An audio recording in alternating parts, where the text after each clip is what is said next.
أعوذ بالله من الشيطان الرجيم بسم الله الرحمن الرحيم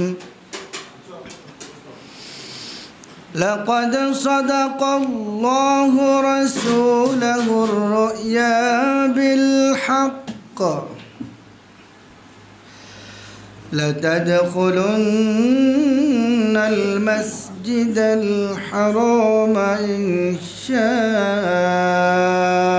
الله آمنين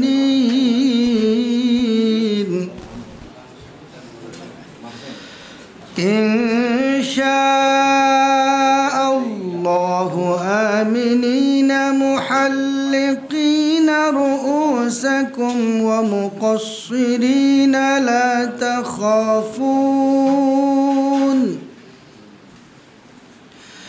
فعلم ما لم تعلموا فجعل من دون ذلك فتحا قريبا هو الذي أرسل رسوله بالهدى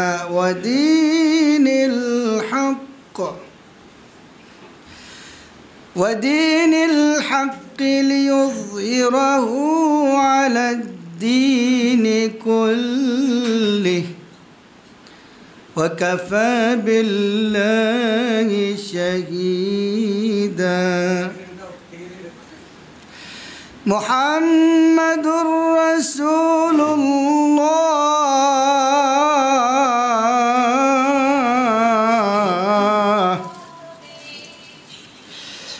والذين معه أشداء على الكفار رحماء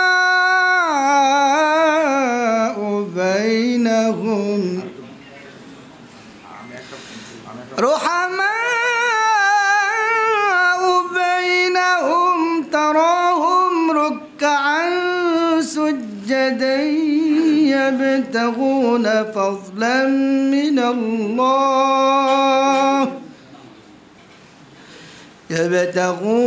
فضلا من الله ورضوانا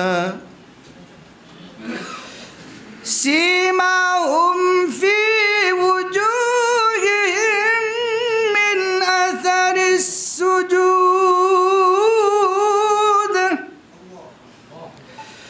ذلك مثلهم في التوراة ومثلهم في الإنجيل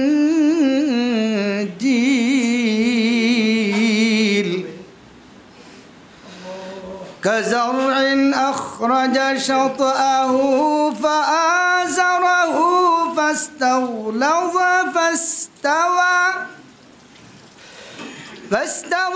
على سوقه يعجب الزراع ليغيظ بهم الكفار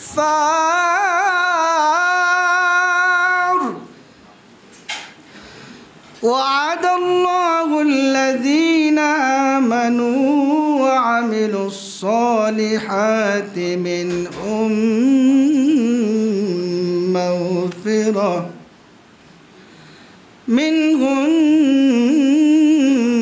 مغفرة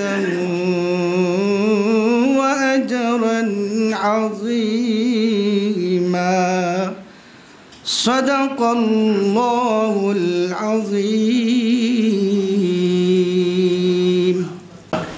অতীতের ন্যায় গত বছরও আপনারা দেখেছেন ইমাম সমাজ বাংলাদেশ আমার মনে হয় আমি যতটুকু জানি বাংলাদেশের মধ্যে প্রথম আজমতে সাহাবা কনফারেন্স আমরা করেছিলাম। আমাদের দেখা দেখি আজকের একটা পত্রিকা দেখলাম যে কেউ কেউ করতেছেন, আগস্টে করবেন বা অন্যরাও করবেন। যাই হোক, আমরা ইমাম সমাজকে ধন্যবাদ জানাই যে আমরা কারো পাথেয় হতে পেরেছি, কারো অনুসরণীয় হতে পেরেছি আমরা এমন একটা উদ্যোগ নিয়েছি যে আমাদের দেখা দেখি অনেকে এটা এখন সারা বাংলাদেশে মোটামুটি করার জন্য চেষ্টা করতেছে। আমাদের উদ্দেশ্য হলো এটা এই কনফারেন্সের, সেটা হলো যে কোনো সংগঠন সেটা তার বিভিন্ন কর্মসূচি কার্যকলাপের মাধ্যমে জাতির কাছে নিজেদেরকে প্রকাশ করে তোলে, এক নম্বর এটা। দ্বিতীয় কথা হলো যে মুহররম মাস যখনই আসে তখন আমরা সকলেই জানি, বিশেষ করে ঢাকা শহরে শিয়া সম্প্রদায় অযৌক্তিক, অযাচিত, শরীয়ত বিরোধী অনেক কার্যকলাপ করে থাকে।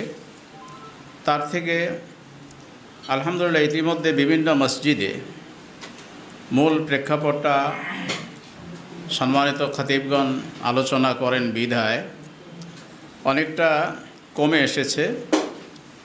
যেমন আমরা সুন্নি যারা মুসলমান আছি, অতীতে যারা জানতেন না তারা মান্যত করত, এই হোসনে দালানের, এই দালানের নামে সন্তানদের মান্যত করত। যারা মান্যত করত ওই সন্তানটা দেখা গেছে আজীবন তারা নিরামিষ খাইত।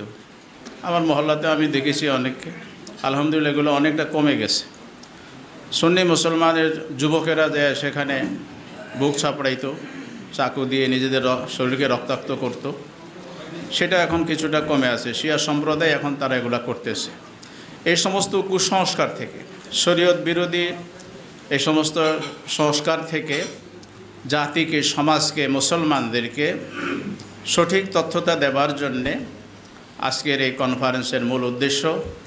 এজন্যে আমি আশা করব ইনশাল্লাহ আমাদের এই কনফারেন্সের মাধ্যমে আমরা এখানে যারা উপস্থিত আছি প্রত্যেকে আমরা বিভিন্ন মসজিদের ইমাম ও খতিব আমরা আমাদের অবস্থানে থেকে আমাদের দায়িত্ববোধ যেটা আছে সঠিক বিষয়টা, তথ্যটা আমরা মুহররম সম্পর্কে, আশুরা সম্পর্কে, যে ঐতিহাসিক যে আশুরা, মূলত এটা এই আশুরাটা এই 10 মুহররম এটা শুধু হযরত হোসেন রাদিয়াল্লাহু তাআলা আনহুর শাহাদাতকে উপলক্ষ করে স্মরণীয় নয়। এটা আপনারা ইতিহাস জানেন, হযরত আদম আলাইহিস সালাতু ওয়াস সালাম থেকে শুরু করে আশুরা পর্যন্ত 10 মুহররম হযরত হোসেন রাদিয়াল্লাহু শাহাদাতের দিন পর্যন্ত। তবে কথা হলো যে হযরত হোসেন রাদিয়াল্লাহু তাআলা আনহুকে, তার শাহাদাতকে আল্লাহ তাআলা এমন এক দিন কবুল করেছেন যেটা আগে থেকেই মকবুল দিন আল্লাহ তাআলার কাছে। তো যাই হোক, আমি দীর্ঘায়িত করব না কথা। আপনারা বিভিন্ন ব্যস্ততা, মূল্যবান সময়কে নষ্ট করে এই কনফারেন্সে আমাদের সংগ্রামী মহাসচিবের ডাকে সাড়া দিয়ে এখানে আসতে এসেছেন। এই জন্য আমি আমার ব্যক্তিগতভাবে সংগঠনের পক্ষ থেকে আপনাদেরকে আন্তরিক অভিনন্দন। আমরা জানি আমাদের জাতীয় পর্যায়ের ইমাম এবং খতিবদের আত্মার সংগঠন ইমাম সমাজ বাংলাদেশ, যা জাতীয় পর্যায়ে যত ধরনের বিপর্যয়, যত ধরনের অশনি সংকেত, সব ধরনের মোকাবেলায় তারা জাতীয় পর্যায়ে ভূমিকা পালন করে থাকে। তার ওই ধারাবাহিকতায় প্রতি বছরে আমাদের সমাজে ঘটে যাওয়া অনাকাঙ্ক্ষিত 10 মুহররমকে উপলক্ষে বিভিন্ন ধরনের শিয়াদের এবং অন্যান্য বিভিন্ন ধরনের বিধর্মীদের যে ঘনঘাটা আমাদের সমাজে বিরাজমান, এই বিপর্যয় থেকে এই জাতিকে কিভাবে রক্ষা করা যায় সেই দাওয়াতকে সামনে নিয়ে একেবারেই জুমার পূর্বের দিন, আগের দিনে আজকের এই আয়োজন। আমরা ইতিমধ্যেই বিভিন্ন মসজিদ থেকে জাতিকে বিভিন্ন ধরনের নির্দেশনা দিয়ে থাকি কিভাবে তারা সমস্ত বেদাত এবং গুমরাহি থেকে নিজেদেরকে বাঁচাতে পারে। সেই দায়িত্ব আমরা ইতিমধ্যে পালন করে আসছি এবং পালন করতে থাকবেন ইনশাআল্লাহ। এই মুহূর্তে আমরা জানি সকলেই আমাদের বাংলাদেশের অন্যতম একটি টপ নিউজ গুস্তাখে রাসূল সাল্লাল্লাহু আলাইহি ওয়াসাল্লামের ব্যাপারে ইতিমধ্যেই জাতীয় পর্যায়ে আপনারা বিভিন্ন পত্রপত্রিকায় দেখেছেন এবং আমাদের যত বড় বড় উলামায়ে কেরাম আছেন তারা বিবৃতি দিয়েছেন। আপনারা জানেন এই ব্যক্তি একজন পুলিশের লোক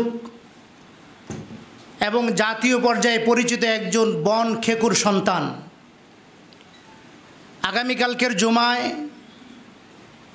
মহরমের বিষয়ে করণীয় বর্জনীয় এবং সেই সাথে গুস্তাখে রাসূলের কি শাস্তি দুনিয়া ও আখিরাতে এবং রাষ্ট্রীয় পর্যায়ে সে শাস্তিকে যেন বাস্তবায়ন করা যায়, সেজন্য ইমাম সমাজ বাংলাদেশ যেন জাতীয় পর্যায়ে সে ভূমিকা রাখে এবং তার এই অগ্রণী ভূমিকাকে কিভাবে আমরা আরও বেশি মুষ্টিবদ্ধ করতে পারি, শক্তি যোগাতে পারি, কিভাবে আমরা সেই কার্যক্রমকে বেগবান করতে পারি। এজন্য প্রত্যেকটা মসজিদের মেহরাব ও মেম্বার থেকে যদি একই স্লোগান আসে, একই আওয়াজ আসে এবং জাতিকে বোঝানো যায়, আশা করি ভবিষ্যতে কোনো ধরনের বেয়াদব এ ধরনের উচ্চারণ করার সাহস পাবে না। এই জন্য আপনাদের কাছে উদাত্ত আহ্বান জানাচ্ছি, মহরমের করণীয় বর্জনীয় সম্পর্কে আলোচনা করার সাথে সাথে গুস্তাখে রাসূলের যে শাস্তি, এই শাস্তি কীভাবে বাস্তবায়ন করা যায় সে বাস্তবায়ন করার ব্যাপারে যথেষ্ট ভূমিকা পালন করবেন বলে আশা রাখি। জাতির এই ক্রান্তি লগ্নে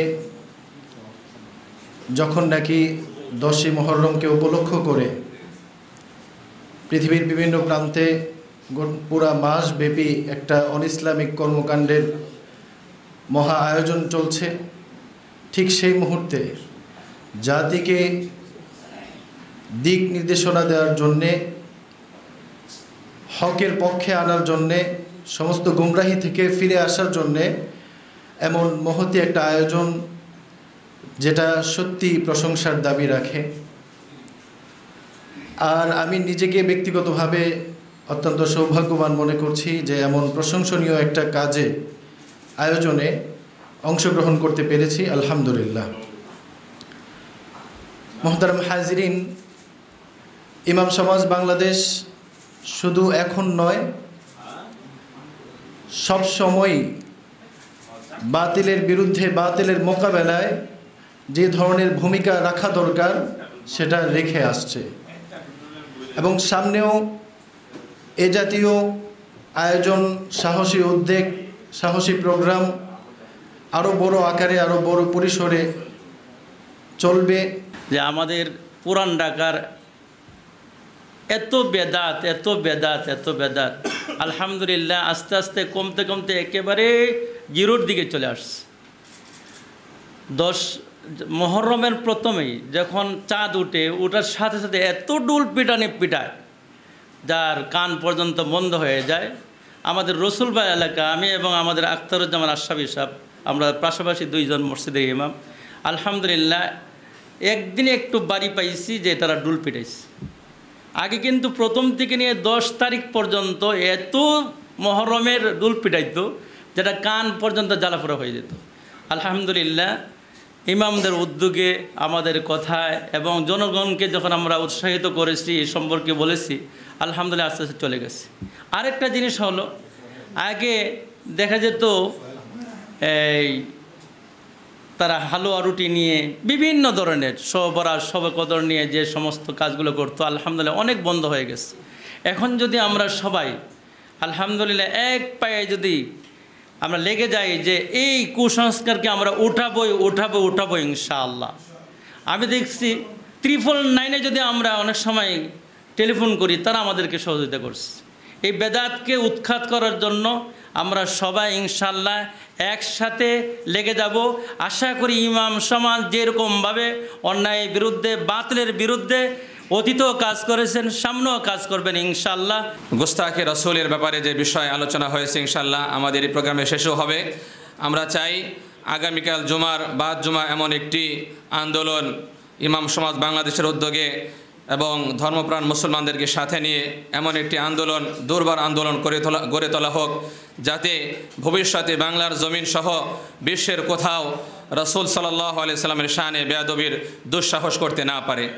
আল্লাহ তাআলা আমাদেরকে এই ধরনের আরও জোরদার পদক্ষেপ গ্রহণ করে দ্বীন ইসলামের খাদেম হিসেবে খিদমত আঞ্জাম দেওয়ার তৌফিক দান করেন।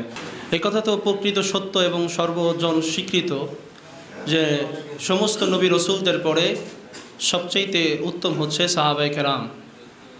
দ্বীনের জন্য সাহাবায়ে কেরামের মূল্যায়ন এরকম, দেহের জন্য রুহের মূল্যায়ন যেমন, দেহের জন্য রুহের যেরকম প্রয়োজনীয়তা, সাহাবায়ে কেরামের প্রয়োজনীয়তাও দ্বীনের ক্ষেত্রে ঠিক তেমনই। সাহাবায়ে কেরাম হচ্ছেন তারা যারা সরাসরি নিজ চোখে জামালে মুহাম্মাদিকে দেখেছে। সাহাবায়ে কেরাম হচ্ছেন তারা যারা নিজ কানে কালিমাতে নবুয়ত শুনেছে। সাহাবায়ে কেরাম হচ্ছেন তারা যাদের কলব আলফাজে রিসালাতের মাধ্যমে জীবন্ত হয়েছে। সাহাবায়ে কেরাম হচ্ছেন তারা যাদের হাত সরাসরি হুজুরে আকরাম সাল্লাল্লাহু আলাইহি ওয়াসাল্লামের হাতে হাত রেখেছে, বায়াত আলাল ইসলাম করেছে, বায়াত আলাল জিহাদ করেছে। সাহাবায়ে কেরাম হচ্ছেন তারা যারা হাকিকতে নকশে কদমে রসুল সাল্লাল্লাহু আলাইহি ওয়াসাল্লামের উপর চলেছে। সাহাবায়ে কেরাম হুজুর আকরাম সাল্লাল্লাহু আলাইহি ওয়াসাল্লামের জীবন্ত প্রতিচ্ছবি।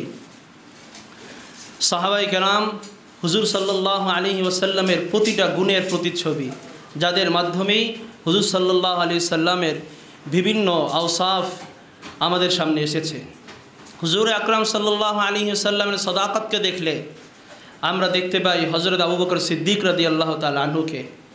হুজুর আকরাম সাল্লাল্লাহু আলাইহি ওয়াসাল্লামের আদালতকে দেখতে চাইলে হযরত আবু বকর, হযরত ওমর ফারুক রাদিয়াল্লাহু তাআলা আনহুয়ের শাসন আমলকে দেখতে পাই। হুজুর সাল্লাল্লাহু আলাইহি ওয়াসাল্লামের সাখাওয়াতের কি শিক্ষা ছিল সেটা আমরা দেখতে পাই হযরত ওসমান গনি রাদিয়াল্লাহু তাআলা আনহুর জীবনীতে। হুজুর আকরাম সাল্লাল্লাহু আলাইহি ওয়াসাল্লামের শুজাআতের কি নমুনা ছিল সেটা আমরা হযরত আলী মুর্তজা রাদিয়াল্লাহু তাআলা আনহুয়ের শুজাআতের মধ্যে দেখতে পাই। সাহাবায়ে কেরাম হচ্ছেন তারা যাদের ব্যাপারে কোরআনে কারীম কোথাও বলেছে উলাইকা হুমুল মুফলিহুন, যাদের ব্যাপারে কোরআনে কারীম কোথাও বলেছে উলাইকা হুমুল ফাইজুন, যাদের ব্যাপারে কোরআনে কারীম কোথাও বলেছে উলাইকা হুমুল মুত্তাকুন ওয়াল ফাইজুন, যাদের ব্যাপারে কোরআনে কারীম কোথাও বলেছে আমিনু কামা আমানান নাস। কোরআনে কারীম সর্বশেষ যে সার্টিফিকেট দিয়েছে, সবচেয়ে বড় সার্টিফিকেট, রাদিয়াল্লাহু আনহুম ওয়া রাদু আনহু, অর্থাৎ আল্লাহ রাব্বুল আলামিন ও তাদের উপর সন্তুষ্ট এবং আল্লাহ রাব্বুল আলামিন কর্তৃক নির্দেশিত প্রতিটা হুকুম আহকামের ছোট থেকে বড় প্রত্যেকটা হুকুম আহকামের উপরও সাহাবায়ে কেরাম পরিপূর্ণ সন্তুষ্ট ছিলেন। অতএব আমরা আজকে ইমাম সমাজ বাংলাদেশের উদ্যোগে যে আয়োজিত এই আজমেদে সাহাবা কনফারেন্সের মাধ্যমে বলে দিতে চাই, যারা সাহাবায়ে কেরামের শান নিয়ে কোনো রকম কোনো অত্যুক্তি, কোনো রকম কোনো মর্যাদার অসম্মানী হয় কোনো কথা বলবে, তাদেরকে আমরা ইনশাল্লাহ রুখে দেব। বর্তমান সমাজে মুসলমানদের মধ্যে আমলি তানাজুল, আমলের ক্ষেত্রে অনেক দুর্বলতা। সাহাবায়ে কেরামের জামানায় আল্লাহর রসুলের উপর কোনো হুকুম আহকাম অবতীর্ণ হলে ওই আমলটা প্রথম সাহাবায়ে কেরামই করে দেখাইতেন, এবং কোনো নতুন কোনো আমল আসলে আল্লাহ তাআলার উপর থেকে আল্লাহ তাআলা কোনো নির্দেশ বা আহকাম বিধিবিধান নাজিল করলে সেই আমলটাকে আল্লাহর রসুলের সাহাবীরা এমনভাবে পালন করতেন আল্লাহর রসুলও সন্তুষ্ট হয়ে যেতেন। হযরতে সাহাবায়ে কেরাম দ্বীনের জন্য ফেদা ছিলেন, জানবাজ ছিলেন, এবং আল্লাহ তাআলা সাহাবায়ে কেরামের তারিফ নিজেই করেছেন, মুহাম্মাদুর রাসূলুল্লাহ। তো অনেকেই দেখা যায় সাহাবায়ে কেরামের সংজ্ঞা বা তারিফ শুনে এদের গায়ে জ্বলে, এজন্য তারা সাহাবায়ে কেরামের শান, মান, আজমত, ইজ্জত বরদাস্ত করতে পারে না, যার কারণে দেশে বিশৃঙ্খলা সৃষ্টি হয়। দুই একজন থাকতেই পারে, কিন্তু প্রকাশ করলে অন্যের গায়ে তো লাগবেই। সকলেই তো আল্লাহর রসুলের সাহাবীদের অসম্মান সহ্য করতে পারে না। এই জন্য আমাদের দাবি হলো, যদি কারো কাছে ভালো না লাগে সাহাবায়ে কেরামের আজমত সম্মান, সে যেন চুপ থাকে। না হয় যারা আল্লাহর রসুলকে ভালোবাসে তারা সাহাবায়ে কেরামকেও ভালোবাসে, কারণ আল্লাহর রসুল বাদ দিয়ে, আল্লাহর রসুলের সাহাবী বাদ দিয়ে আল্লাহর রসুলের নবুয়ত পূর্ণ হবে না। অনেক ক্ষেত্রে এরকম আছে, অনেক বিষয় এরকম আছে যে সমস্ত বিষয়গুলি আল্লাহর রসুলের নবুয়তের বিরোধী, যেটা আল্লাহর রসুল নিজে করতে পারে নাই। যেমন আল্লাহ তাআলা কোরআনে যে সমস্ত বিধিবিধান দিয়েছেন সেই সমস্ত বিধিবিধানগুলি মানুষের মাঝে বাস্তবায়ন করার দায়িত্ব আল্লাহর রসুলের। কিন্তু অনেক কাজ আছে যেই কাজগুলি আল্লাহর রসুল করতে গেলে তার নবুয়তের সম্পূর্ণ বিরোধী হবে। যেমন হুদুদের মাসালা, চুরি করা, ডাকাতি করা, বা রাহাজানি করা, ছিনতাই করা, জিনা করা, এই সমস্ত কাজকর্ম করলে নবুয়তের খেলাফ, নবুয়ত বিরোধী কাজ। এখন এইগুলি যদি না করে তাহলে কি আল্লাহ তাআলার এই কোরআনের বিধানগুলি বাস্তবায়ন হবে? হবে না।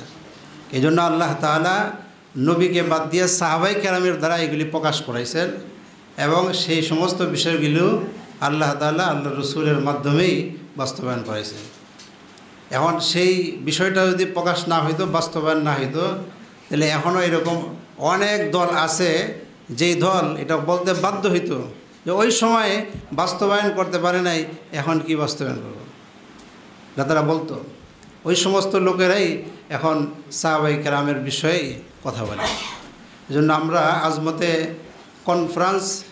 আজমতে সাহাবা কনফারেন্সের আজকে এই মজলিস থেকে বলতে চাই, যে সমস্ত সাথেমে রসুল এবং সাহাবায়ে কেরামকে মানতে চায় না, তাদেরকে বেইজ্জতি করতে চায়, তাদের বিরুদ্ধে এরকম শক্ত অবস্থান আমাদের ইমাম সমাজ থেকে নেবেন, যাতে ভবিষ্যতে কোনো কুলাঙ্গার এই ধরনের কথা বলার কোনো সাহস যেন না পায়। অনেকে প্রশ্ন করে যে উম্মতের অনেক বড় বড় পীরদের এরকম মুরিদ আছে যারা জীবনে কবিরা গুনাহ করে নাই, এমনকি এমন অনেক পীরদের মুরিদ আছে অলি গাউস কুতুব আবদালদের মধ্যে যারা সগীরা গুনাহ যাদের জীবনে হয় নাই।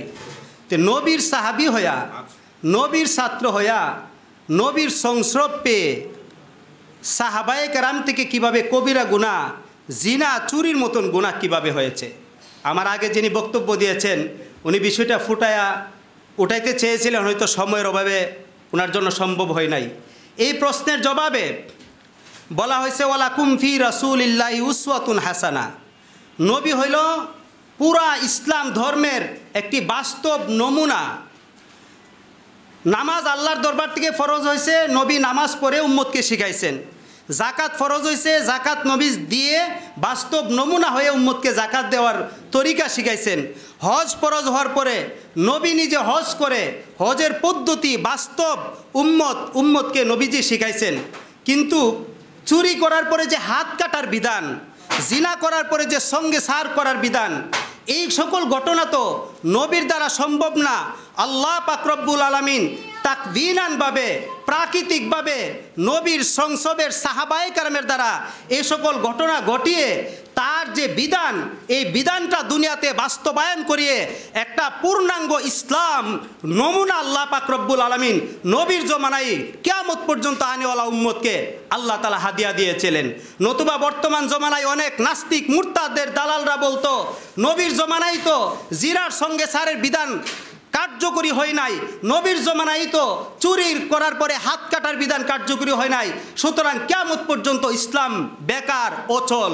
ইসলামটাকে আল্লাহ তাআলা কিয়ামত পর্যন্ত সচল রাখার জন্যই সাহাবায়ে কেরামের মাধ্যমে তাকবিনান, প্রাকৃতিকভাবে এই ঘটনা ঘটায়া তাদের দ্বারা বিচারকে আল্লাহ তাআলা দুনিয়াতে বাস্তবায়ন করায়া খাঁটি তওবা করায়া সোনার মানুষ বানায়া কিয়ামত পর্যন্ত আনেওয়ালা উম্মতের হিদায়াতের ধারক বাহক বানায়া আল্লাহ তাআলা ইসলামকে পরিপূর্ণ করেছেন। 2 নম্বর প্রশ্ন, সাহাবাতু কুল্লুহুম উদুল, সকল সাহাবায়ে কেরাম আদেল। কিন্তু আমাদের আরেকটা আকীদা বিশ্বাস, সাহাবায়ে কেরাম মাসুম না। আদেল যদি হয়ে থাকে মাসুম না কিভাবে? মেরে ভাই দুস্তর বুজুর্গ, মুহাদ্দিসিনে কেরাম এর জবাব দিছেন যে সাহাবায়ে কেরাম গুনাহ করার পরে এমন তওবা করেছেন যেই তওবা কিয়ামত পর্যন্ত আনেওয়ালা কোনো উম্মতের দ্বারা সম্ভব না। এই জন্য গুনাহ করার পরে ওই তওবার কবুলিয়তের সার্টিফিকেট দিয়ে আল্লাহ তাআলা তাদের আদালতকে আবার ফিরিয়ে দিয়েছেন। পক্ষান্তরে উম্মতের অন্য কোনো মানুষ কোনো গুনাহ করলে তার গুনাহ করার পরে তওবার গ্রহণের কোনো সার্টিফিকেট সাহাবায়ে কেরামের মতন কোনো উম্মতের কোনো ফরদ পাবে না। এই জন্য তারা গুনাহ করার পরেও তাদের আদালতকে আল্লাহ তাআলা আবার ফিরিয়ে দিয়েছেন। এই জন্য আমি বলবো গুস্তাখে রাসূল গুস্তাখে সাহাবা, গুস্তাখে আকাবের এক সুতায় গাতা। যারা গুস্তাখে রাসূল করেছিল তাদের প্রজন্ম আজকে গুস্তাখে সাহাবা করতেছে। যারা গুস্তাখে সাহাবা করেছে আগামীতে তাদের প্রজন্ম গুস্তাখে আকাবের করবে। কথা ঠিক কিনা বেটি?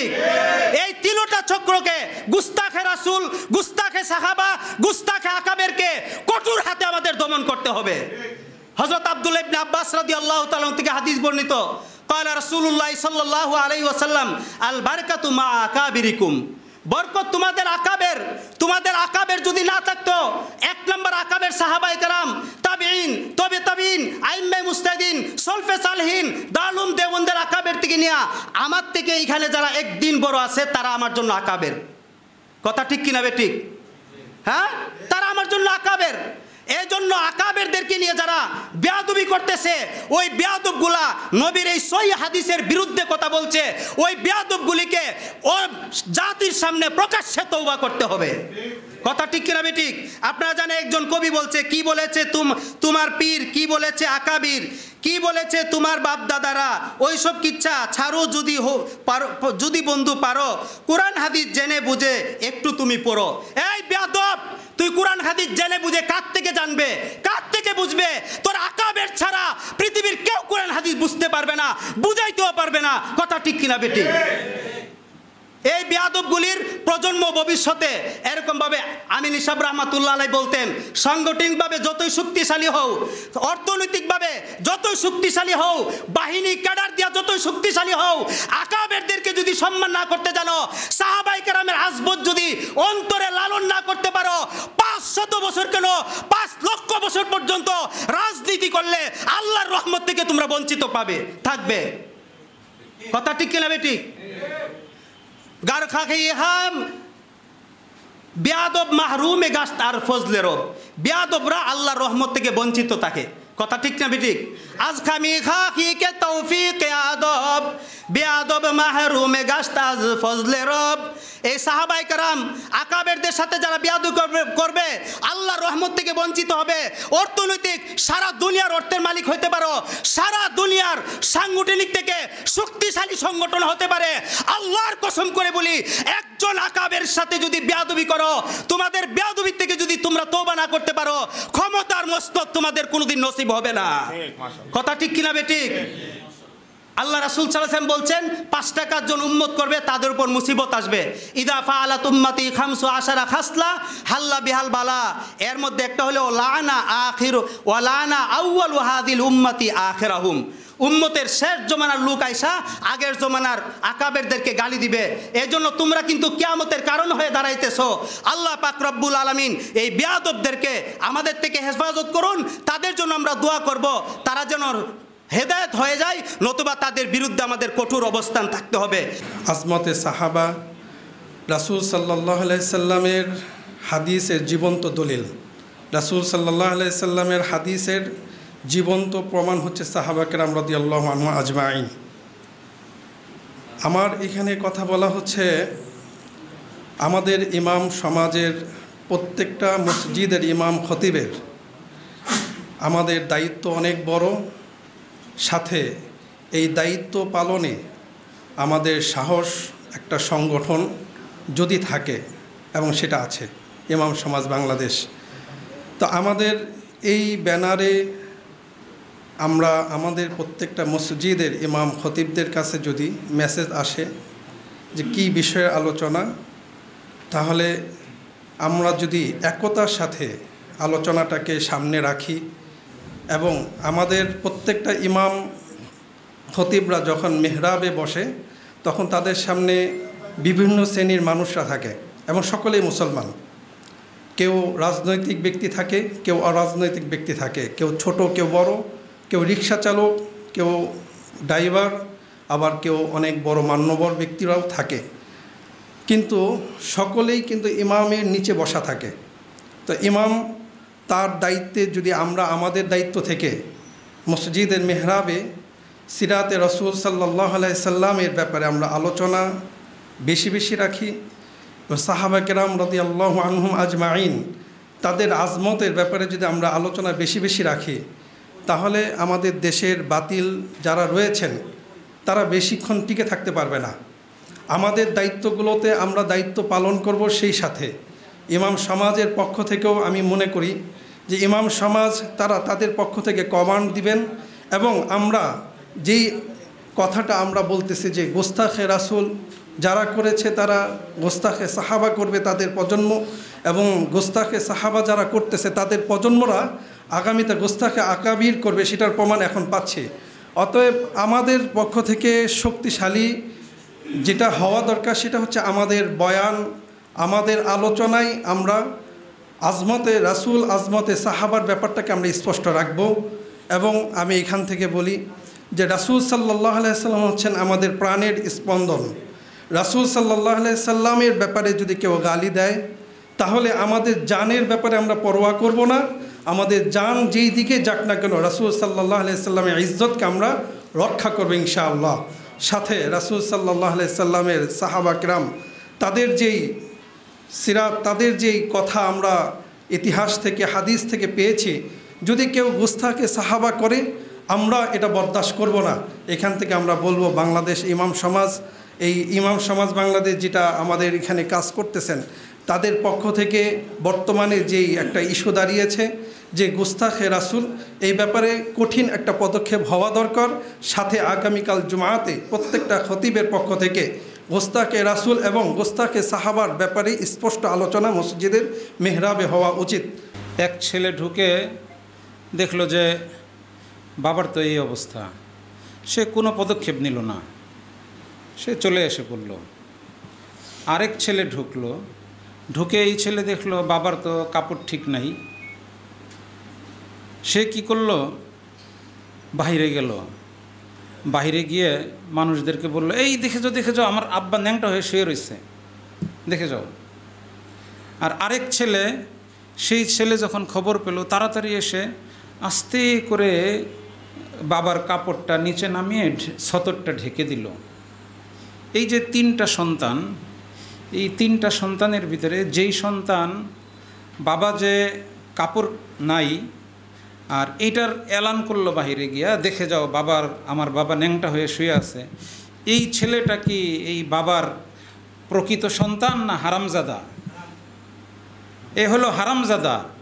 সাহাবায়ে কেরাম রিদওয়ানুল্লাহি তাআলা আলাইহিম আজমাইন, আমাদের আকীদা তারা নিষ্পাপ না, তারা মাসুম না, তাদের গুনাহ ছিল। কিন্তু তাদের গুনাহ কি পরিমাণ! একটা সমুদ্রের ভিতরে যে পানি আছে, সমুদ্রের ভিতরে যদি সুই ফেলা হয়, সুইয়ের মাথায় কতটুকু পানি আসবে? এই যেটুকু পানি সুইয়ের মাথায় আসবে এইটুকু হলো সাহাবায়ে কেরামের গুনাহ।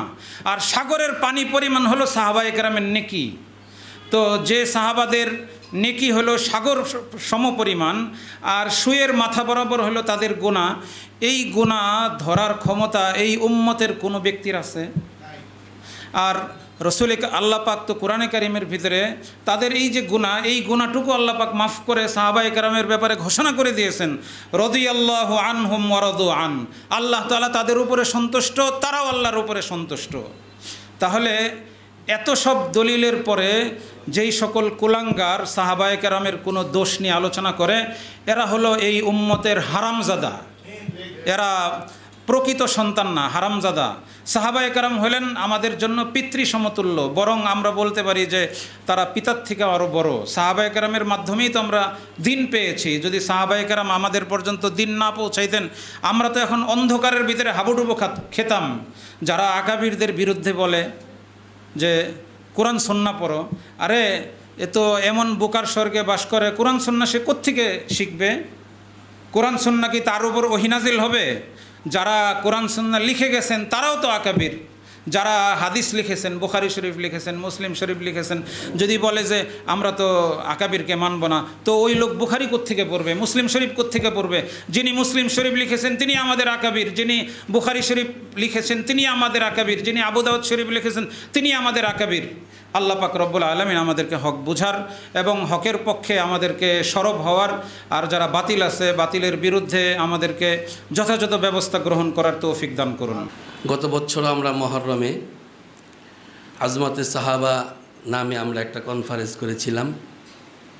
এটা অনেক ব্যাপকভাবে সাড়া পড়েছিল এবং এটার প্রয়োজনীয়তাও অনেক বেশি অপরিসীম। এর কারণ হচ্ছে সাহাবাই কেরামের আজমত, সাহাবাই কেরামের সম্মান, সাহাবাই কেরামকে মহব্বত করা, ভালোবাসা এবং তাদের প্রতি বিদ্বেষ রাখা, এই সবগুলি আমাদের ঈমানের অংশ। হযরত উলামায়ে কেরাম আপনার আকীদার কিতাবগুলিতে লেখেন, হুব্বুহুম ঈমানুন ও বুগযুহুম নিফাকুন ও কুফরুন। সাহাবায়ে কেরামের প্রতি ভালোবাসা এটা ঈমানের অংশ, সাহাবায়ে কেরামের প্রতি বিদ্বেষ রাখা এটা কুফরের অন্তর্ভুক্ত। সুতরাং এটার এই বিষয়বস্তুর মানে প্রয়োজনীয়তা অনেক ব্যাপক। সেই জন্য ইমাম সমাজকে ধন্যবাদ জানাই এই বিষয়টাকে নিয়ে আলোচনায় আনার জন্যে। আসলে আলোচনা করা দরকার, খুতাবায়ে ইজাম এই বিষয় নিয়ে আলোচনা করেন, কিন্তু এটা যদি জাতীয় পরিসরে হয় তাহলে উম্মত পর্যন্ত পৌঁছে দেওয়া আমাদের পক্ষে সহজ হয়।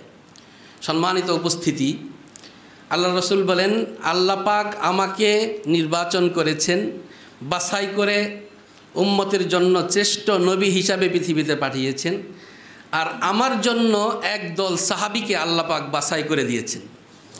এই জন্য দেখবেন পৃথিবীর বিভিন্ন প্রান্ত থেকে সাহাবায়ে কেরামকে বাছাই করে করে, পারস্য থেকে সালমান ফার্সিকে আল্লাহ পাক পাঠিয়েছেন রসুল সাল্লাল্লাহু আলাইহি ওয়াসাল্লামের কদমে, পারস্য থেকে, রোম থেকে সোহাইবকে পাঠিয়েছেন, ইয়ামান থেকে পাঠিয়েছেন, হযরত বেলালকে হাবশা থেকে পাঠিয়েছেন। শুধু মদিনাতেই ছিল এমন না, যাদের দ্বারা ওনাদেরকে বলা হয় হামিলিন আউয়ালিন, ইসলামের প্রত্যেকটা বিধানের প্রথম যারা আমল করে দেখেছেন ওনারা সাহাবায়ে কেরাম। এই জন্য আল্লাহ রাসূল সাল্লাল্লাহু আলাইহি ওয়াসাল্লাম বলেছেন আসহাবি কান নুজুম, কারণ শরীয়তের প্রত্যেকটা আমলকে যেহেতু আল্লাহ পাক হযরত সাহাবায়ে কেরামের মাধ্যমে করেছেন, এই জন্য সাহাবায়ে কেরামকে আল্লাহ রাসূল বলেছেন আসহাবি কান নুজুম। এখানে আরেকটা বিষয় বলা বাহুল্য, যেহেতু সময় কম আমি সংক্ষিপ্ত দিয়ে একটি কথা বলবো। এই সাহাবায়ে কেরাম সম্পর্কে কিছু আকীদাও আমাদের স্পষ্ট হওয়া দরকার। কিছু আকীদা, যেমন একটা আকীদা হচ্ছে সাহাবায়ে কেরাম প্রত্যেক সাহাবী মুমিন এবং জান্নাতি। এই আকীদা সবাইকে রাখতে হবে, যদি কেউ না রাখে তাহলে তার ঈমানের সমস্যা আছে। কারণ আল্লাহ পাক নিজেই তাদেরকে বলেছেন আমিনু কামা আমানান নাস উলাইকা হুমুল মুফলিহুন উলাইকা হুমুল ফাইজুন রাদিয়াল্লাহু আনহুম ওয়া রাদু আন। সুতরাং সাহাবায়ে কেরাম প্রত্যেক সাহাবী মুমিন এবং জান্নাতি। এবং আরেকটা আকীদা আমাদেরকে স্পষ্টভাবে মনে রাখতে হবে, সেটা হলো সাহাবায়ে কেরাম উদুল। প্রত্যেকটা সাহাবায়ে কেরাম ইনসাফের মাপকাঠি, মেয়ারে হক যাকে বলি আমরা। এটা নিয়ে অনেকে অনেক কোলাঙ্গাররা বিভিন্ন কথা বলেছে, ওই বিষয়ে তো আমি আলোচনা এখন করব না। আরেকটা বিষয় দেখেন, ইতিহাসের কিছু কালো অধ্যায় এবং কিছু মানে কি বলবো তাদেরকে, যারা ইতিহাস লিখেছে তাদের কিছু কলমি ষড়যন্ত্র, কলম দিয়ে ষড়যন্ত্র করে সাহাবায়ে কেরামের কিছু ত্রুটি বিচ্যুতি পরস্পর, যদি কোনো বিষয়ে রায় থাকে, রায়ের ক্ষেত্রে ইখতিলাফ হবেই হবে, এটাই স্বাভাবিক। এক লেখক সে লেখে যে রায়ের মধ্যে ইখতিলাফ না হওয়া হয়তো মিথ্যার দলিল অথবা নিফাকের দলিল, ভাইয়ে ভাইয়ে লড়াই হয়, যুদ্ধ হয়। কোরআনে কারিমে আমরা ঘটনা পড়েছি, নবীদের মধ্যে হযরত হারুন আলাইহিস সালাম হযরত মুসা আলাইহিস সালামের মধ্যে ঝগড়া হয়েছে, লড়াই হয়েছে। কিন্তু এই লড়াইকে কেন্দ্র করে তাদেরকে সমালোচনা আমরা করতে পারবো? অবশ্যই পারবো না। হযরত হারুনের সাথে মুসার সাথে লড়াই হয়েছে, হযরত মুসা আলাইহিস সালাম তার দাড়ি ধরেছে, কোরআনে বর্ণনা করেছে। এবং আপনার বিভিন্ন দুইজন একসাথে আছে, দুই ভাই একসাথে আছে, রায় ক্ষেত্রে লড়াই হবে, এটাই স্বাভাবিক। কিন্তু ওই অন্ধরা কিন্তু এটা দেখে নাই। যেমন কেউ একজন এসে বলতেছে যে সাহাবী উহুদের যুদ্ধে আল্লাহ রসুলকে রেখে চলে গেল। আমি বললাম, আরে অন্ধ, তুই তো ওটা দেখেছিস, কিন্তু তুই এটা দেখিস না। আল্লাহ পাক বলছেন কদ আফাল্লাহু আনহুম, আল্লাহ পাক তাদের ব্যাপারে স্পষ্ট করে ঘোষণা দিয়েছেন রাদিয়াল্লাহু আনহুম। একটা লড়াই হতে পারে, লড়াইয়ের পর আবার মীমাংসা হয়। হযরত আলীর সাথে, হযরত আলী রাদিয়াল্লাহু তাআলা আনহুর সাথে হযরত মুআবিয়ার বিভিন্ন বিষয় নিয়ে মতবিরোধ ছিল। পরবর্তীতে হযরত হাসান হুসাইন হযরত আমিরে মুআবিয়ার কাছে তারা বায়াত করেছেন এবং শেষ পর্যন্ত তার নেতৃত্বে কাজ করেছেন। এটা ওরা দেখে না। সম্মানিত উপস্থিতি, এই জন্য হযরত সাহাবায়ে কেরামকে নিয়ে এবং আহলে বাইতকে নিয়ে, বিশেষ করে মুহররম আসলে এই দুইজনকে কেন্দ্র করে, দুই দলকে কেন্দ্র করে কিছু ইসলাম বিদ্বেষী, কারণ ওরা জানে সাহাবায়ে কেরাম হলো দ্বীনের মেয়ার, সাহাবায়ে কেরাম হলো দ্বীনের ভিত্তি, তাদেরকে যদি সমালোচিত করে দেওয়া যায় নুজুম তারকার মতো, আর তারকা দেখে দেখে আগে যখন এই বর্তমানে এই গুগল ম্যাপ বর্তমানে আছে রাস্তার চেনার জন্য, কিন্তু আগে এই ম্যাপ ছিল না। আগে যখন মানুষ নৌকায় সমুদ্রে সফর করতো ওনারা কিন্তু ওই তারকা দেখে দেখে চলতো। আর হজরত আহলে বাইত সম্পর্কে বলেছে মাসালু আহলি বাইতি কামাসালি সাফিনাতি নূহ। আল্লাহ রসুল বলেন আমার আহলে বাইতের মেসাল দৃষ্টান্ত হচ্ছে হজরত নূহ আলাইহিস সালামের নৌকার মতো, সাফিনার মতো। সুতরাং কেউ যদি দ্বীনের নৌকায় উঠতে চায়, দ্বীনের নৌকা মানে মেয়ারে হক, হক নিয়ে সঠিক দ্বীনের নৌকায় যদি কেউ সফর করতে চায়, তাহলে নৌকাতে যেমন উঠতে হবে আমাকে আমার মঞ্জিলে মাকসদ পর্যন্ত পৌঁছার জন্যে, ঠিক তেমনিভাবে ওই তারকাকেও আমাকে ফলো করতে হবে। সুতরাং আহলে বাইতকে বাদ দিয়ে সাহাবাই কেরামের মোহাব্বত শুধু চলবে না, ঠিক তেমনিভাবে সাহাবাই কেরামকে বাদ দিয়ে সমালোচনা করে আহলে বাইতের মোহাব্বতের যে দাবিদার সেও ভুল পথে আছে, কথা ঠিক কিনা? এই জন্য প্রিয় ভাইরা আমার, মহরম আসলে আমরা একটা অনুষ্ঠান করি আজমতে সাহাবা, এটা তো অত্যন্ত প্রশংসিত। সাথে সাথে বিভিন্ন ইস্যু নিয়ে ইমাম সমাজ যদি কথা বলে তাহলে জাতির অনেক ফায়দা হবে। ইমাম সমাজ বাংলাদেশ একটা সংগঠন। আপনারা দেখবেন বাংলাদেশে যে কোনো বাতেল ধর্মের বিরুদ্ধে যখন অবস্থান নেয়, সর্বপ্রথম চকবাজার থেকে একটা মিছিল বের হয়। সবার আগে চকবাজারের মিছিল এটা নজরে পড়ে। আলহামদুলিল্লাহ সমস্ত আন্দোলনের মধ্যে ইমাম সমাজ অগ্রণী ভূমিকা রেখে যাচ্ছে এবং রেখে যাবে ইনশাআল্লাহ। এটা এমন একটা মকবুল সংগঠন, কারণ ইমামের দায়িত্ব হলো আল ইমাম ফেলুহু আল আমাম। ইমাম সর্বাগ্রে চলবে, ইমাম সমাজ সবার আগে চলবে, এটাই ইমামের দাবি। ইমামের মুসল্লা যদি সবার আগে, কাজে কর্মে বাতিলকে দমনে আন্দোলনে সবার আগে থাকবে। 2 নম্বর বিষয় সাহাবায়ে কেরামের আজমত। এটা বিশাল একটা বিষয়, 4 মিনিটের আলোচনা করা সম্ভব নয়, একটা ইঙ্গিত দেওয়া যেতে পারে। আজমতে সাহাবার বিষয়টা আশুরার সময় কেন আসলো? ইতিহাসকে বিকৃতি করার জন্য মুহররমের ইতিহাস লেখা হয়েছে, যেখানে হযরত মুআবিয়া রাদিয়াল্লাহু তাআলা আনহু, যাকে মুশির রাসূল বলা হয়, সরকারে দো আলম, গুরুত্বপূর্ণ সকল পরামর্শ, গোপন পরামর্শ হযরত মুআবিয়া থেকে নিতেন। ওনাকে কটাক্ষ করে আশুরার কারবালার ইতিহাস রচনা করা হয়েছে। এই জন্য আমরা আশুরার সময় আজমাতে সাহাবার কথা বলছি। আসলে বর্তমান যুগের মুসলমান তো এমন, মিডিয়া বেশি হওয়াতে, প্রচার বেশি হওয়াতে আমরা সব দিকে গা ভাসায়া দিই। কবি ইকবাল বলেন, হकीकत खुराफात में खो गई ये उम्मत रिवायात में खो गई। বাস্তবতা হারিয়ে গেছে, উম্মত এমন হয়েছে যে যা বলে তাই বিশ্বাস করি। একজনে বলল সাহাবারও তো গুনাহ করতে পারে, বাস আমরা টেনে লাফাচ্ছি, সাহাবা গুনাহ করতে পারে, মানুষ তো। তবে মানুষে মানুষে পার্থক্য আছে না? বাজারে সব ধরনের পণ্য থাকে, একটা হলো একদম জাপানি, একেবারে খাঁটি, এরপরে ওই জাপানি নামে আর নকল পণ্য আছে না? সাহাবায়ে কেরাম উম্মতের সর্বোচ্চ ব্যক্তিত্ব, বলেন সুবহানাল্লাহ। আল্লাহ তাআলা তাদেরকে শ্রেষ্ঠত্ব দিয়েছেন। তাদের ব্যাপারে আল্লাহ রসুল জান্নাতের ঘোষণা দিয়েছেন, যারা জান্নাতে যাবে। আল্লাহ পাক বলছেন ওয়ারাদু আন রাদিয়াল্লাহু আনহুম ওয়ারাদু আন, তারা জান্নাতে যাবে, আল্লাহ সন্তুষ্ট। এরপরেও তারা নিজেদের নিয়ে কত শঙ্কিত থাকতেন। হযরত হানজালা রাদিয়াল্লাহু তাআলা আনহু, যিনি ইন্তেকালের পরে আসমান থেকে ফেরেশতা এসে তাকে গোসল দিয়েছেন, যাকে গাসিলুল মালাইকা বলা হয়। ওনার জীবনের একটা ঘটনা, উনি একদিন রাসূলুল্লাহর দরবার থেকে বেরিয়ে চিৎকার করে বলতেছে নাফাকা হানজালা, নাফাকা হানজালা, নাফাকা হানজালা, হানজালা মুনাফিক হয়ে গেছে, নাউজুবিল্লাহ। আল্লাহ রসুল বলেন, তুমি এটা কি বলতেছো? তুমি আমার সাহাবী, তুমি নাফাকা হানজালা কেন বলো? আসলে ব্যাপারটা হলো যে আমার মধ্যে দ্বিমুখী আচরণ চলে এসেছে। যখন আপনার দরবারে থাকি তখন দিলটা আল্লাহ রসুলের দিকে থাকে, ইসলামের দিকে থাকে। যখন বাজারে যাই, ঘরে যাই, তখন দিল, মন এবং মনোভাব রসুলের প্রতি যেমন থাকা দরকার তেমন থাকে না, তখন দুনিয়ার দিকে চলে যায়।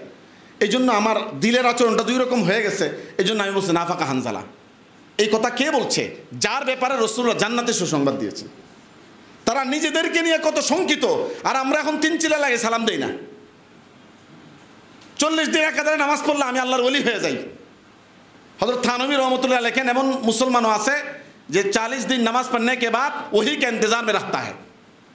আমার কাছে ওহী আসে না কেন? আর সাহাবায়ে কেরাম যাদের জান্নাতের সুন্নতবাদ হয়েছে তারা নিজেকে মুনাফিক বলতেছে। তো সরকারে দো আলম হল দিলেন, সমাধান দিলেন যে আসলে ব্যাপারটা এমন না, দিল এটা আমার আপনার নিয়ন্ত্রণে না, দিল একসময় এটার জন্য আল্লাহ পাক পাকড়াও করবেন না। হযরত উমর রাদিয়াল্লাহু তাআলা আনহু রাসূলুল্লাহর ইন্তেকালের পরে মুনাফিকদের একটা লিস্ট এক সাহাবীকে আল্লাহ রাসূল গোপন দিয়ে গেছে। উমর রাদিয়াল্লাহু তাআলা যখন খলিফাতুল মুসলিমিন আমিরুল মুমিনিন, উনি ওই লোকের কাছে, ওই সাহাবীর কাছে ইজ্জতের সাথে বারবার বলছে, ভাই ওই লিস্টে উমরের নামটা আছে কিনা একটু দেখেন। অথচ আল্লাহ রাসূল বলছেন উমর ফিল জান্নাহ, আবু বকর ফিল জান্নাহ, ওসমান ফিল জান্নাহ ঘোষণা দেওয়ার পরেও একদিন রাত্রে মধ্যরাতে আমিরুল মুমিনিন খলিফাতুল মুসলিমিন তার ঘরের দরজায় গিয়ে হাজির। দরজা নক করছে, কে হুজুর আপনি আমাকে ডাকতেন, আমি আপনার ঘরে যেতাম। কয় না, পেরেশানি আমার, তোমার না। এতদিন জিজ্ঞেস করলাম লিস্টে আমার নাম আছে কিনা, তুমি আমার বলো নাই। পেরেশানিতে আমার ঘুম হয় না। তখন ওই সাহাবী বললেন ওই লিস্টে আপনার নাম নাই। তখন বলছে এখন আমি শান্ত। নিজেদেরকে নিয়ে এত শঙ্কিত ছিলেন। এই হলো সাহাবায়ে কেরামের ইতিহাস। সর্বশেষ একটা বিষয়, শাতেমে রাসূল, আল্লাহ রসুলকে গালি দেয়, এটা এই দেশের নতুন কিছু না। ইসলাম বলে যে রসুলুল্লাহকে গালি দেয়, যে মুরতাদ হয় তাকে যেখানে পাও সেখানে হত্যা করো, ওয়াকতুলুহুম হাইসু ওয়াজাদতুমুহুম হাইসু সাকিফতুমুহুম, দুই শব্দ। আর বর্তমান পৃথিবী রসুলকে গালি দেওয়ার পরে তার ঘাট বেড়ে যায়, তাকে রাষ্ট্রীয় প্রহরায় রাখা হয়, তাকে যেন কেউ কিছু করতে না পারে, তার নিরাপত্তা ব্যবস্থা করা হয়। এটা হলো আমরা পুরা দুনিয়াটা উল্টা চলতেছে, আমরা চলতেছি উল্টা, আবার চাই আল্লাহর রহমত, এটা হতে পারে না। রসুলুল্লাহ শাতেমকে গালি দেব আবার দেশের উন্নয়ন কামনা করবো, এটা হতে পারে? শাতেম রসুলকে গালি দিবে, তাকে আমি জামে আদরে রাখবো, তার বিরুদ্ধে কোনো ব্যবস্থা নেব না। এই আমাদের রাষ্ট্রে এরকম কোনো আইন নাই যে মুহাম্মদুর রাসূলুল্লাহকে গালি দিলে, ইসলামকে কটাক্ষ করলে তার বিরুদ্ধে ব্যবস্থা নেওয়া হবে সংসদীয়ভাবে, এমন কোনো আইন এখনো পাস হয় নাই। অথচ আমরা মুসলিম রাষ্ট্র দাবি করি, আমরা মাঝে মাঝে খুব ধার্মিক হয়ে যাই, আমাদের দেশের কর্তব্যরত ব্যক্তিরা মাঝে মাঝে খুব ধার্মিক হয়ে যায়। এই সমস্ত মিথ্যা ছলনা, এই মিথ্যা ধার্মিকতা আপনারা বিশ্বাস করবেন না। বিশ্বাস করলেন তো ধোঁকা খাইলেন। আল্লাহ তাআলা, এখন আমার দাবি হলো এই শাতেমে রাসূল পুলিশের ছেলে, এর বিরুদ্ধে আমাদের সকলকে গর্জে উঠতে হবে, ময়দান গরম করতে হবে। দেশে আইন থাক বা না থাক, আমরা তার ফাঁসি চাই। আল্লাহ তাআলা আমাদের সকলকে ইমাম সমাজের সাথে জুড়ে থাকার তৌফিক দান করেন। অন্তরে মৃত্যু জীবনের শেষ নিঃশ্বাস পর্যন্ত সাহাবায়ে কেরামের আজমত আর মহব্বত আর ভালোবাসা লালন করার তৌফিক দান করেন। নতুন বন্যার পানি আসলে যেমন ভাউয়া ব্যাং এই নতুন পানি পেলে খুব লাফালাফি করে, তো আমাদের দেশে একটা গ্রুপ আছে এমন, যারা আশুরা অর্থাৎ মহররম মাস আসলে এরা ভাউয়া ব্যাঙের মতো সারা দেশকে মাতিয়ে নেয়, ঠিক কিনা বলেন? তো এরা হলো মূলত এরাই দুশমনে সাহাবা এবং গুস্তাকে সাহাবা, এরা চিহ্নিত করে দিলাম। রাসূলুল্লাহ সাল্লাল্লাহু আলাইহি ওয়াসাল্লাম স্পষ্ট ১৫০০ বছর আগে এদের ব্যাপারে এবং এই গুস্তাকে সাহাবাদের ব্যাপারে স্পষ্ট হাদিস বর্ণনা করেছেন। লা তাসুব্বু আসহাবি ফাইন্নাহু সায়াজু কওমুন ফি আখির জামান ইয়াসুব্বুনা আসহাবি ওয়ালা তুসাল্লু আলাইহিম ওয়ালা তুসাল্লু মাআহুম ওয়ালা তুনাকিহুম ওয়ালা তুজালিসুহুম। আল্লাহ রাসূল বলেছেন যে আমার সাহাবায়ে কেরামকে শেষ জামানায় এমন একটা গ্রুপ আসবে যারা সাহাবায়ে কেরামকে গালি দিবে, তাদের সাথে তোমরা একসাথে বসো না, এক কাতারে বসো না, তাদের জানাজা পড়বে না, তাদের সাথে নামাজ আদায় করবে না, তাদের সাথে ছেলে মেয়ের বিয়ে দিবে না। শুধু তাই নয়, তারা যদি মরে পচে গলেও যায় তাদেরকে দেখতে যাবে না। আল্লাহ রাসূল বলেছেন ১৫০০ বছর আগে। আজ বিশ্ব পরিস্থিতিকে বিশ্লেষণ করলে আমরা দেখতে পাই যে আমাদের দেশে যে সাহাবায়ে কেরামের প্রতি বিদ্বেষ পোষণ করে আমাদের এই দেশে বিশেষ করে একটি রাজনৈতিক দল, এদেরকে চিহ্নিত করে জনসম্মুখে এদের ব্যাপারে আমাদের মুখ খুলতে হবে। আমাদের যে সমস্ত আইমা মাসাজিদ আছেন তাদের প্রতি উদাত্ত আহ্বান জানাচ্ছি, তাদের ব্যাপারে স্পষ্ট মসজিদে বক্তব্য দিতে হবে, এদেরকে বলতে হবে এরা মুসলমানের দুশমন, রাসূলের দুশমন, সাহাবায়ে কেরামের দুশমন, এরা সারা উম্মার দুশমন। সাহাবায়ে কেরামকে যারা ছোট করে কথা বলে বা সাহাবায়ে কেরামকে যারা তাদের সম্মানকে খাটো করতে চায়, যারা এটা বুঝাতে চায় যে আমরা সাহাবায়ে কেরামের চাইতে বেশি বুঝি, নাউজুবিল্লাহ, তাহলে তাদের ঈমানের ব্যাপারেই তো আমরা যারা আহলুস সুন্নাত ওয়াল জামাআতের অনুসারী আকিদা রাখি, তাদের ইমানের ব্যাপারেই তো আমাদের সন্দেহ হয়, ঠিক না ভাই? তো এই জন্য সাহাবায়ে কেরাম, আল্লাহ নবী যেটা বলেছেন ওইটাই বাস্তব সত্য। as-sahabikan nujum bi'ayyihim iqtadaytum ihtadaytum, এটা হলো বাস্তব সত্য কথা। আমরা এই বিশ্বাস এখনো লালন করছি, মৃত্যু পর্যন্ত ইনশাল্লাহ লালন করব। এটা যে যত কথাই বলুক, আকাবের ছাড়ো, তোমাদের বড়দেরকে ছাড়ো, তা আমরা আকাবের ছেড়ে বড়দেরকে ছেড়ে বাপ ছাড়া কি সন্তান হতে পারবে? কি ভাই, বাপ ছাড়া সন্তান হয়? একজন অবশ্য হয়েছে, হজরত ঈসা আলাইহিস সালাতু ওয়াস সালাম, আল্লাহর কুদরতে শুধু মার মাধ্যমে আল্লাহ ওনাকে দুনিয়ায় পাঠিয়েছেন। উনি ছাড়া, বাপ ছাড়া তো আর কোনো সন্তান নেই। এখন যারা আকাবেরদের কথা ছাড়তে বলেন, যারা আকাবেরদের অনুসরণের কথা ছাড়তে বলেন, তারা কোন আকাবেরদের কথা বলেন? আমরা এটা মনে করতে পারি যে তারা সেই আকাবের কথা বলেন যে আকাবের আব্দুল্লাহ ইবনে সাবা, যারা ওই আব্দুল্লাহ ইবনে সাবার অনুসারী, তারা কি আব্দুল্লাহ ইবনে সাবাদেরকে আমাদেরকে মানতে বলে? নাউজুবিল্লাহ। আমরা এমন এক জাতি, সর্বোত্তম জাতি আমরা, আল্লাহ এমনি আমাদেরকে উপাধি দেন নাই। আমরা আব্দুল্লাহ ইবনে সাবাকেও চিনি, তাদের প্রেতাত্মা যারা, তাদেরকেও আমরা চিনি। সুতরাং তারা যদি কোনো কথা সাহাবায়ে কেরামের ব্যাপারে সমালোচনা করে, তাদেরকে ইমাম সমাজ বিনা চ্যালেঞ্জে ছেড়ে দিবে না ইনশাআল্লাহ। এই জন্য আসুন, বিগত দিনও আমরা দেখেছি, পর্যালোচনা করলে এটাই আসে যে যারা ওলামায়ে কেরামের সমালোচনা করে, এদের বাপদাদারা তাবেঈনদের সমালোচনা করত। যারা তাবেঈনদের সমালোচনা করে, এদের বাপদাদারা তাবেঈনদের সমালোচনা করত। যারা তাবেঈনদের সমালোচনা করে, তাদের বাপদাদারা সাহাবায়ে কেরামের সমালোচনা করেছে। যারা সাহাবায়ে কেরামের সমালোচনা করে, তারা তাদের বাপদাদারা আমাদের নবীর সমালোচনা করেছে। আমাদের নবীর সমালোচনা যারা করে, তাদের বাপদাদা, তাদের পেতাত্তা যারা, তারা আমাদের আল্লাহর সমালোচনা করে। নাউজুবিল্লাহ। এই জন্য ভাইয়েরা আমার, বন্ধুরা আমার, আজকে এখান থেকে দৃঢ় প্রত্যয় নিতে হবে যে সাহাবায়ে কেরামকে জাতির সামনে তুলে ধরতে হবে। আজকের সবার আলোচনার মাধ্যমে যেটা আমি ক্ষুদ্রভাবে যেটা বুঝেছি, সেটা হলো যে সাহাবায়ে কেরামের জিন্দেগির আলোচনা ওলামায়ে কেরাম, খোতাবায়ে ইজাম একটু কমই করেন। এখন থেকে সাহাবায়ে কেরামের আজমত, তাদের বড়ত্ব, তাদের মহত্ব জাতির সামনে ব্যাপকভাবে ইনশাল্লাহ তুলে ধরব। আর এইটার জন্য ইমাম সমাজ বাংলাদেশ গুরুত্বপূর্ণ ভূমিকা পালন করবে বলে আমি মনে রাখি, আশা করি। তাফসির নুরুল কোরআনে সূরা কাহফের তাফসিরে আম হাসিবতা আন্না আসহাবাল কাহফ, এই আয়াতের ব্যাখ্যার মধ্যে এই তাফসিরের একটা ঘটনা নিয়ে আসছে যে উনি বলছেন, তোমরা আশ্চর্যজনক ঘটনা মনে করছো আসহাবে কাহফকে, এর চেয়ে অনেক আশ্চর্য ঘটনা আছে। সেটা কি? হযরত আবু বকর সিদ্দিক রাদিয়াল্লাহু তাআলা আনহুর ইন্তেকালের পরে উনি ওসিয়ত করছেন যে আমার লাশটা নবীর রওজার সামনে নিয়ে রাখবা। যখন নিজে নিজে আপনি যখন গেটটা খুলে যাবে, তখন আমি আবু বকর সিদ্দিককে রসুলের পাশে দাফন করবা।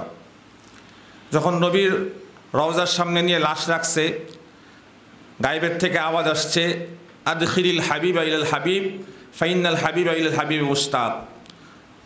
গায়েবী আওয়াজ আসছে যে এক বন্ধুকে তার বন্ধুর সঙ্গে কবর দাও, এক বন্ধু তার বন্ধুর জন্য মুশতাক হয়ে আছে। আল্লাহু আকবার। একজন সাহাবার কি পরিমাণ কনফিডেন্স থাকলে, আত্মবিশ্বাস থাকলে উনি মৃত্যুর পরেই কথা বলতে পারে যে আমার লাশটা নিয়ে রাখবা নবীর রওজার সামনে, গেট আপনি খুলে গেলে তখন আমাকে সেই জায়গায় দাফন করবা। এই হলো সাহাবায়ে কেরামের মাকাম। হযরত ওমর যখন ইন্তেকাল করছে, তখন ওমর বলে গেছে ওনার ছেলেকে আব্দুল্লাহকে, বলছে আমার ইন্তেকালের পরে বলবা, ইন্তেকালের আগে যদি বলো তাহলে মনে করতে পারে আমি আমিরুল মুমিনিন, ক্ষমতার বলে এই কাজটা আমি করেছি। আমার ইন্তেকালের পরে আম্মাজান আয়েশাকে বলবা, ওমর ইবনে খাত্তাবের শেষ ইচ্ছা ছিল যে রসুলের পাশে, তার বন্ধুর পাশে তার কবর হবে। তখন যখন মা আয়েশাকে বলা হয়েছে, মা আয়েশা বলছে এই জায়গাটা আমি আমার জন্য রাখছিলাম। হযরত ওমরের ইসলামের জন্য অনেক অবদান, অতএব হযরত ওমরকে এই জায়গার মধ্যে দাফন করে দাও। হযরত ওসমানের ইন্তেকালের পরে শয়তানরা ওনাকে জান্নাতুল বাকির মধ্যে কবরস্থান দিতে দিবে না, কবর দিতে দিবে না, কিন্তু পরবর্তীতে একেবারে শেষ মাথায় কবর দেওয়া হয়েছে। এটা ওনার কারামতি। পরবর্তীতে এই জান্নাতুল বাকি আরও বিস্তার লাভ করার পর, সম্প্রসারণ হওয়ার পরে হযরত ওসমানের কবরটা এখন জান্নাতুল বাকির মাঝখানে।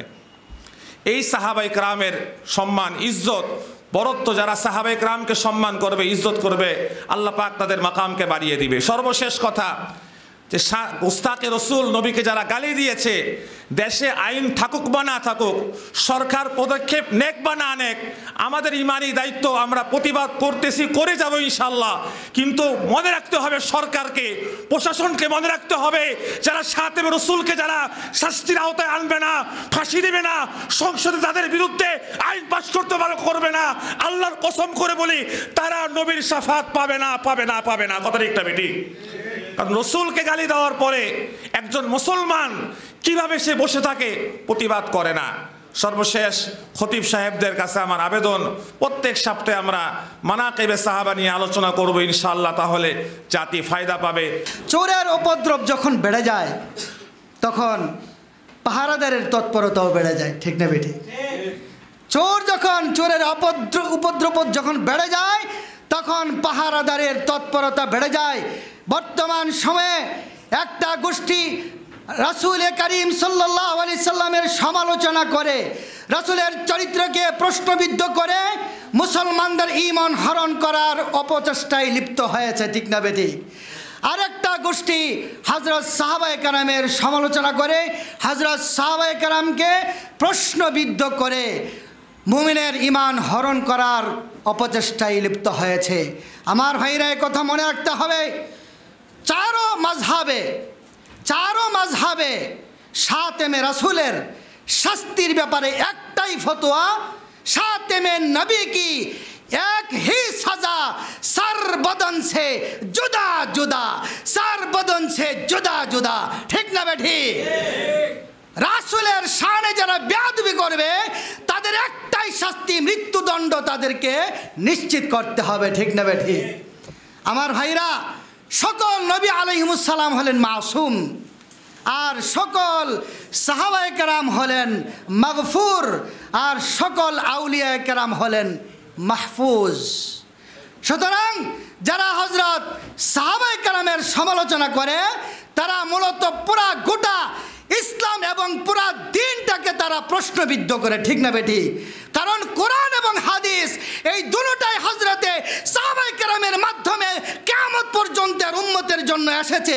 যারা নাকি সাহাবায়ে কেরামকে প্রশ্নবিদ্ধ করে, এরা হাদিসকে প্রশ্নবিদ্ধ করে, কোরআনকে প্রশ্নবিদ্ধ করে, কারণ কোরআন লিপিবদ্ধ হয়েছে হযরত সাহাবায়ে কেরামের মাধ্যমে, আর দিন শেষ পর্যন্ত এসেছে হযরত সাহাবায়ে কেরামের মাধ্যমে।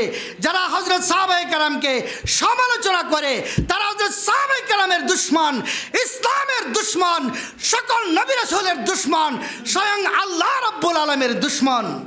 সুতরাং যারা ইনিয়ে বিনিয়ে ইশারা ইঙ্গিতে সাহাবায়ে কেরামের সমালোচনা করে, বুঝবেন যারা এরা পথভ্রষ্ট, এরা গোমরা, এরা শয়তান, এরা ইসলামের দুশমন, মুসলমানদের দুশমন, ইসলামের দুশমন, ঠিক না বেঠি? এদেরকে চিহ্নিত করা সময়ের দাবি। ইমাম সমাজ বাংলাদেশের মাধ্যমে প্রত্যেকটা মসজিদের ইমাম খতিব আগামী জুমায় শাতেমে রাসূল এবং হযরত সাহাবায়ে কেরামের শানে বেয়াদবদের চেহারাকে, চরিত্রকে জনগণের সামনে ফুটিয়ে তুলতে হবে। তাদেরকে চিহ্নিত করে এই উম্মতে মুহাম্মদীকে তাদের ঈমান হরণের ষড়যন্ত্র থেকে বাঁচানোর যেই ভিশন নিয়ে ইমাম সমাজ মাঠে নেমেছে, আল্লাহ তাআলা এই মিশন আর ভিশনকে কবুল করুন। সবাই বলেন আমিন। ইমাম সমাজ বাংলাদেশ আমাদেরকে যে সুতায় বেঁধে আজকে আমাদের চোখ খুলে দিয়েছে, আল্লাহ পাকের দরবারে শুকরিয়া আদায় করি যে এমন একটি সংগঠন যদি আমাদের না থাকতো তাহলে আমরা অনেক সময় আমরা হারিয়ে যেতাম। সুতরাং আমাদের সংগ্রামী মহাসচিব মুফতি মিনহাজ সাহেবকে অন্তরের অন্তরস্থল থেকে মোবারকবাদ জানাই, এবং আমাদের সম্মানিত সভাপতি এবং আমাদের কমিটিতে যারা রয়েছেন, আমরা আপনাদেরকে অত্যন্ত শ্রদ্ধা এবং আন্তরিকতার সাথে বরণ করেছি। এই জন্য আপনারা আমাদেরকে রাতেও ডাকেন, সকালেও ডাকেন, দুপুরেও ডাকেন, আপনারা আমাদেরকে ট্রাই করেন যে আমরা আপনাদের ডাকে সাড়া দেই কিনা। আলহামদুলিল্লাহ, আজকের উপস্থিতি আপনাদেরকে জানিয়ে দিয়েছে যে আপনারা আমাদেরকে যখনই ডাকেন তখনই আপনাদের ডাকে সাড়া দেওয়ার জন্য আমরা প্রস্তুত আছি ইনশাআল্লাহ। আল্লাহ। আমাদের করণীয়, আমাদের আসলে সব জিনিসের ব্যাটারি আছে, আমাদেরও একটা ব্যাটারি আছে। এই সমস্ত কনফারেন্সের মাধ্যমে ব্যাটারিটা চার্জ হয়। কথা বলেন ঠিক না ঠিক? আমরা নিস্তেজ হয়ে গিয়েছিলাম, আমাদের আওয়াজ ছোট হয়ে গিয়েছিল। আজকের এই কনফারেন্স, এরকম সম্মেলন আমাদেরকে বড় একটা মেসেজ দিচ্ছে যে তোমাদের অত্যন্ত বলিষ্ঠ ভূমিকা পালন করতে হবে, সমাজকে মেসেজ দিতে হবে। আজকে আমরা যেই জিনিসটা জানতে পারলাম সেটা হলো আমাদের মেম্বার থেকে, খতিবদের মেম্বার থেকে মুসল্লিবৃন্দকে মেসেজ দিতে হবে সাহাবায়ে কেরাম রাদিয়াল্লাহু আনহুম আমাদের পর্যন্ত দিন পৌঁছানোর মাধ্যম, কোরআন হাদিস সঠিক জানার এবং সত্যকে বিশ্বাস করার মাধ্যম তারাই। কথা ঠিক না ঠিক? প্রিয় ভাইয়েরা, আজকে ইমাম সমাজ যে এরকম সুন্দর একটা আয়োজন করেছেন, আমি চাই এরকম মাঝে মাঝে ওনারা আমাদেরকে ব্যবহার করবেন, ডাকবেন। আমাদের আগে মিজান ভাই যে কথাটা বলে গিয়েছে যে ওনারা ডাকবেন, ডাকতে দেরি ইনশাল্লাহ আমরা সাড়া দিতে রাজি। ডাকবেন ইনশাল্লাহ আমরা অবশ্যই সাড়া দিব। ওনাদেরকে বলবো ইনশাল্লাহ অত্যন্ত জোরালো ভূমিকা নেওয়ার জন্য। এদেশের মানুষ তাদের দিকে তাকিয়েছে, এদেশের মানুষ ইমাম সমাজের দিকে তাকিয়েছে। ওনারা করবেন, ভূমিকা নেবেন, ইনশাল্লাহ আমরা অবশ্যই সহযোগিতা করব। পারবো না ইনশাল্লাহ? দেশের মাননীয় প্রধানমন্ত্রী মদিনার সনদের কথা বলেন, ভালো কথা। ওনাকে যখন কেউ গালি দেয়, বাংলাদেশের স্থপতি বঙ্গবন্ধু শেখ মুজিবুর রহমান সাহেবকে কেউ গালি দেয়, ওনার পরিবারকে কেউ গালি দেয়, উনি শক্ত হাতে তার বিচার করেন। দুঃখের বিষয়, পরিতাপের বিষয় যে আমাদের রসুল সাল্লাল্লাহু আলাইহি ওয়াসাল্লামকে কেউ যদি গালি দেয় বা তার সম্মানহানি করে, এটার বিচার এই পর্যন্ত আমরা দেখি নাই। কি বলেন আপনারা? আপনার শুধু মুখে বললেই হবে না যে মদিনার সনদ, এর কার্যকারিতা দেখাই দিতে হবে। আজকে মুহররম, অকুল জাল হক ওয়া যাহাকাল বাতিল ইন্নাল বাতিলা কানা যাহুকা। সত্য এসেছে, সত্য থাকবে, মিথ্যা ধ্বংস হবে, ধ্বংস হওয়ারই। সূরা বানী ইসরাইল 15 পারা। আমাদের সংগ্রামী মহাসচিব সাহেব অনেক কথা বলেছেন, অনেকেই ভালো ভালো কথা বলেছেন। আমাদের দেশে বর্তমানে দুর্নীতির কথাও বলেছেন। ইমাম হুসাইন রাদিয়াল্লাহু তাআলা আনহু অন্যায়ের কাছে মাথা নত করেননি, আপোষ করেননি। ইমাম সমাজ বাংলাদেশও কোনো অন্যায়ের কাছে মাথা নত করবে না ইনশাআল্লাহ। দেশে দুর্নীতির কথা বলেছেন। ইমাম সমাজ প্রত্যেকটা অন্যায় অপরাধের বিরুদ্ধে কার্যকরী চালিয়ে যাচ্ছেন, করবেন। দেশের টাকা পাচার হচ্ছে, ব্যাংকের টাকা লুট হচ্ছে, দেশে দুর্নীতিবাজের সংখ্যা প্রকাশ করতে হবে। দেশে নীরব দুর্ভিক্ষ চলছে, বর্তমানে বাংলাদেশে নীরব দুর্ভিক্ষ চলছে। একথা ইমাম সমাজের সংগ্রামী মহাসচিব বলেছেন। দেশের পরিস্থিতি বর্তমানে ভালো না, জিনিসের দাম লাগামহীন, মানুষের চোখে পানি আসতেছে দুর্ভিক্ষের কারণে, অনাহারে থাকার কারণে। এই দেশে অবস্থা, আপনারা যারা দেশ চালাচ্ছেন একটু চিন্তা করেন। আর দুর্নীতিবাজদের কথা বলেছেন, নাম আপনারা জানেন, সাংবাদিকরা জানেন, পেপারে আসে, পত্রিকাতে আসে। ধরে ধরে প্রত্যেকটা দুর্নীতিবাজদের হিসাব বিচার করতে হবে। এই বিচার 18 কোটি জনগণ চায়। আজকে দেশের টাকা, ব্যাংকের টাকাগুলি পাচার হয়ে যাচ্ছে, হাজার হাজার কোটি টাকা বিদেশে চলে যাচ্ছে। তারা জনগণের, সাধারণ মানুষের, সাধারণ লেবার, সুইপার লেবারদের, সাধারণ রিক্সাওয়ালাদের, দিনমজুরদের পেনশন যারা টাকা, তাদের গরিব মানুষের টাকাগুলি লুটতরাজরা লুট করে নিয়ে যাচ্ছে। কথা ঠিক না ঠিক? ব্যাংকের টাকা তো সব গরিবের টাকা, কিন্তু শিল্পপতিরা, কোটিপতিরা লুট করে টাকাগুলি নিয়ে যাচ্ছে। অতএব বিশেষভাবে দুর্নীতিবাজদের চরম বিচার বাংলাদেশের মানুষ চায়। এবং যারা দেশ থেকে বিদায় হয়েছে, পলায়ন করেছে, সুযোগ দেওয়া হয়েছে, তাদেরও বিচার করা দরকার। দুর্নীতিবাজদের কে সুযোগ দিল দেশ থেকে পালাইতে? অনেক দেখা যায় যে এয়ারপোর্টে যখন যায় মানুষ বলে যে আটকাই দে পাসপোর্ট, যে উপরের অর্ডারে আপনাদের আটকানো হয়েছে। তো ওনারা গেল কীভাবে? উপরের অর্ডারে যদি আটকে দেওয়া হয়, এই বড় বড় দুর্নীতিবাজের দেশের থেকে পলায়ন করে কীভাবে? অতএব দেশবাসীর কাছে অনুরোধ করব, আরও বেশি যারা ফেসবুকে লেখেন, ইউটিউবে লেখেন, এই দুর্নীতিবাজদের খবর খুব ঘন ঘন লেখেন, নাম দেখে থেকে বাইর করে করে লেখেন, প্রত্যেকটা দুর্নীতিবাজদের কথা ঘন ঘন লিখতে থাকেন, যাতে 18 কোটি মানুষ জানতে পারে। ইমাম সমাজ বাংলাদেশ কোনোদিন মাথা নত করেননি, করবে না। এতে করে আমাদের জেল হোক, জরিমানা হোক, যা হোক, এতে করে আমরা মাথা নত পেতে নিব ইনশাআল্লাহ। এই সংগ্রামী এই সদস্যরা জন্মলগ্ন থেকে অন্যায়ের বিরুদ্ধে আপসহীনভাবে সংগ্রাম করে যাচ্ছে। ইনশাআল্লাহ ইমাম সমাজ বাংলাদেশ বড় প্রোগ্রাম হবে আগামী নভেম্বরের 22-23, এবং আমরা আরও বড় প্রোগ্রাম দেব।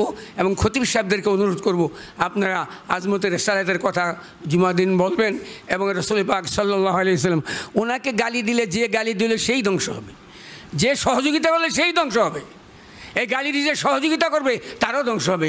মুহাম্মদুর রাসূলুল্লাহ সাল্লাল্লাহু আলাইহি ওয়াসাল্লাম কিছুই হবে না, আসবে আর যাবে না। ইন্না নাহনু নাযালনা যিকরা ওয়া ইন্না লাহু লাহাফিজুন। কোরআন আসছে, কোরআন থাকবে, এটাকে ধ্বংস করার মতো কেউ নাই। ওয়া আখিরু দাওয়ানা আলহামদুলিল্লাহি রাব্বিল আলামিন।